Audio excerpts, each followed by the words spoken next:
గతంలో ఒక ఆంధ్రప్రదేశ్ రాష్ట్రంలో మాత్రమే చర్చలకు అప్పుడున్నటువంటి 2-3 రాష్ట్ర కమిటీలు మాత్రమే నిర్ణయం తీసుకున్నాయి. ఈసారి పూర్తిగా దేశవ్యాప్తంగా ఉన్నటువంటి వాళ్ళ పార్టీ కేంద్రీయ కమిటీ ఈ నిర్ణయం తీసుకున్నది.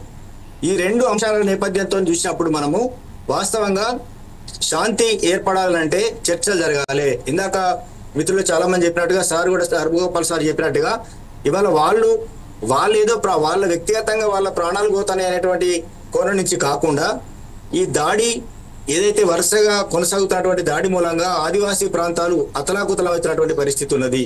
గతంలో బీజేపీ అధికారంలో ఉన్నప్పుడు ఛత్తీస్గఢ్లో 2004-2005 ప్రాంతంలో కూడా ఒకసారి సల్వాజుడు అనే పేరు మీద చాలా పెద్ద క్యాంపెయిన్ నడిపినప్పుడు లక్షలాది మంది ఆదివాసీలు ఆ ప్రాంతాలని వదిలేసి పక్క రాష్ట్రాలకు పలాయనం చేయాల్సినటువంటి ఒక దుస్థితి ఏర్పడ్డది.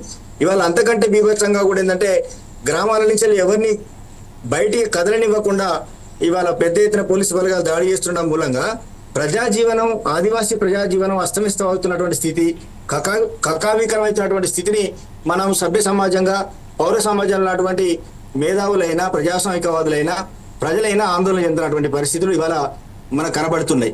కాబట్టి ఈ నేపథ్యంలో చర్చ జరగడం మూలంగా ఏం జరుగుతుందంటే ఒక ఆదివాసీ ప్రాంతానికి సంబంధించిన పరిమితమైన సమస్యగానే కాకుండా దేశవ్యాప్తంగా విషయాలు చర్చకు రావడానికి అవకాశం ఉంటుంది. ప్రజాస్వామ్యంగా పరిష్కరించాల్సినటువంటి సమస్యకు ఒక మార్గం ఏర్పడుతుంది.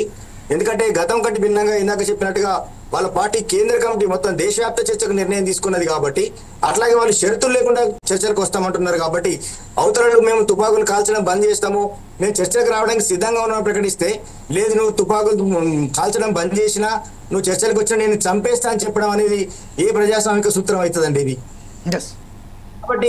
కాబట్టి బీజేపీ పార్టీ లేదా ముఖ్యంగా బండి సంజయ్ లాంటి వాళ్ళు మాట్లాడుతున్నటువంటి భాష ఏదైతే ఉందో మేము ఏది చెప్తే అది మేము రాచరిక పాలన లాగా రాజు ఏది ఆదేశిస్తే మేము అది మాత్రమే చేస్తాము, ఎవరి అభిప్రాయాలు మేము పట్టించుకోము, మేము రాజ్యాంగాన్ని మార్చాలని చూస్తున్నాము, ఈ పేసా కానూన్ ఎక్కడిది, లేకపోతే 5వ షెడ్యూల్ ఎక్కడిది, 1/7 ఎక్కడిది, మేము మొత్తం రాజ్యాంగాన్ని మార్చేయాలని చూస్తున్నటువంటి వైఖరితో బీజేపీ నేతలు బీజేపీ నాయకులు మాట్లాడుతున్న పద్ధతి ఉన్నది ఇవాళ.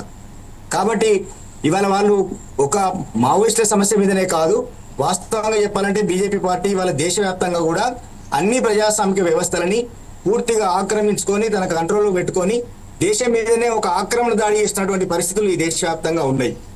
సరే మావోయిస్టులు అంటే తుపాకులు బట్టి పోరాడుతున్నారు అనుకుందాం, వాళ్లకు సిద్ధాంతపరంగా ఇది లెఫ్ట్ ఐడియాలజీతో ఉన్నారు, బీజేపీ వాళ్ళ రైట్ ఐడియాలజీతో ఉన్నది.